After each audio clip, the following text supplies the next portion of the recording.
उठणारे पालकमंत्री आम्हाला नको, आता बस झालं. चॉकलेट खाऊन अधिकारी यांचं काही ऐकत नाहीत. तर सर्वप्रथम पालकमंत्र्याची इथून हकालपट्टी म्हणण्यापेक्षा यांना हाकून दिलेलं बरं होईल, तरच जिल्ह्याचा कायदा सुव्यवस्था राखला जाईल असं आमचं मत आहे.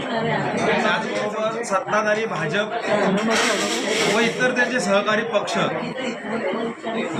यांनी कायदा सुव्यवस्था राखण्यासाठी काय उपाययोजना केल्या का हेच गुन्हेगारांना पोचतायत? देवेंद्र फडणवीस साहेबांना हेच अपेक्षित आहे का? लाडक्या बहिणींना फक्त पैसे देऊन त्यांच्या मुलाबाळांना गुन्हेगार बनवत आहे, नशेखोरीत आणताय, अवैध धंद्यामुळं त्यांना जुगारी बनवत आहे का? हे अपेक्षित महाराष्ट्राचं राजकारण आहे का? तर ह्या अशी भयावह परिस्थिती आमच्या सांगलीमध्ये आहे. सांगलीमध्ये आम्ही अनेक दिवसापासून नशामुक्त व भयमुक्त सांगली करण्याचा प्रयत्न करतोय, पण ती होताना दिसत नाहीये.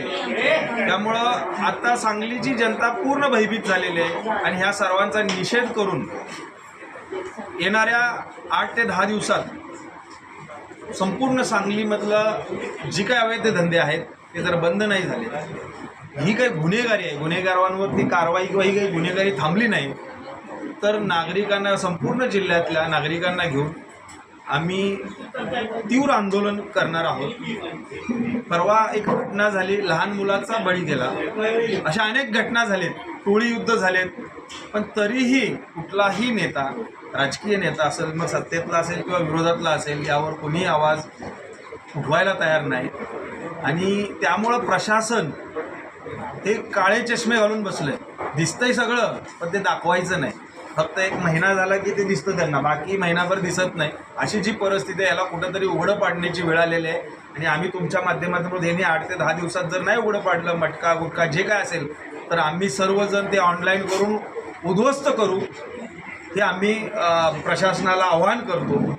त्यांनी शहाणं व्हावं आणि ताबडतोब यावरती उपाययोजना करावी.